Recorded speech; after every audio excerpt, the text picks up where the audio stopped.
Hi Joseph Cash. Today we have a special story, Pumpkin Soup by Helen Cooper.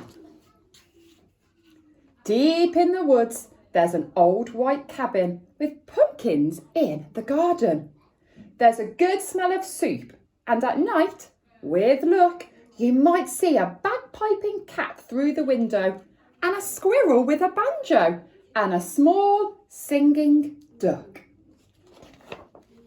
Pumpkin soup, the best you've ever tasted, made by the cat who slices up the pumpkin, made by the squirrel who stirs in the water, made by the duck who scoops up a pipkin of salt and tips it in, just enough. They slurp their soup and play their song and then pop off to bed in a quilt stitched together by the cat, embroidered by the squirrel and filled with fine feathers from the duck. And it's peaceful in the old white cabin. Everyone has his own job to do. Everyone is happy, or so it seems. But one morning, the duck woke up early. He tiptoed into the kitchen and smiled at the squirrel's special spoon. "Wouldn't it be fine," he murmured, "if I could be the head cook?" He drew up a stool, hopped on top and reached until his beak just touched the tip of the spoon. Kerplunk! Down it clattered. Then the duck trotted back to the bedroom, held up the spoon and said, "Today it's my turn to stir the soup." "That's mine," squeaked the squirrel. "Stirring is my job. Give that back." "You're much too small," snapped the cat.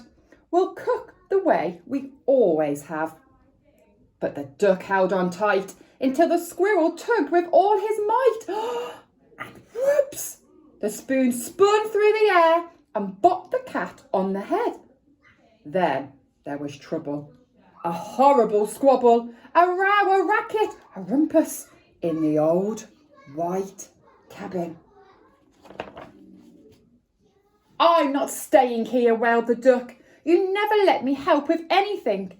And he packed up a barrow, put on his hat and waddled away. "You'll be back," stormed the cat, "after we've cleaned up." And the squirrel shook a spoon in the air. But the duck didn't come back. Not for breakfast, not even for lunch. "I'll find him," scoffed the cat. "He'll be hiding outside." "I bet he's in the pumpkin patch." But the duck was not in the pumpkin patch. They could not find him anywhere. So they waited all that long afternoon. The cat watched the door. The squirrel paced the floor. "That duck will be sorry when he comes home," they muttered. But the duck didn't come home, not even at soup time. The soup wasn't tasty. They made it too salty. They didn't feel hungry anyway. They both sobbed over supper, and their tears dripped into the soup and made it even saltier. "We should have let him stir the soup," sniffed the squirrel. "He was only trying to help," wept the cat. "Let's go out and look for him." The cat and the squirrel were scared as they wandered down the path into the dark woods. They feared for the duck all alone with the trees and the foxes and the wolves and the witches and the bears. But they couldn't find him. On and on they trotted.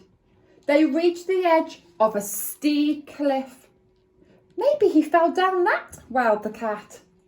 "I'll save him," squeaked the squirrel, and he scrambled down on a long, shaky rope. He searched all around on the ground, but he couldn't find the duck. Then the cat whispered in a sad little voice, "Duck might have found some better friends." He might, yelped the squirrel. Friends who let him help. And the more they thought about it as they plodded back, the more they were sure they were right. But when they were almost home, they saw a light shining from the old white cabin. It's Duck, they shrieked, and they burst through the door. And Duck was so pleased to see them. He was also very hungry and thought it was late. They thought they would all make some pumpkin soup. When the duck stirred, the cat and the squirrel didn't say a word. Not even when Duck stirred the soup so fast that it slopped right out of the pot. Not even when the pot got burnt. Then the duck showed the squirrel how to measure out the salt, and the soup was still the best you've ever tasted. So once again, it was peaceful in the old white cabin, until the duck said, I think I'll play the bagpipes now. The end. I hope you've enjoyed that story. Maybe this half term you could make some pumpkin soup and put it onto seesaw for your teachers to see. Have a great half term, everybody. Bye.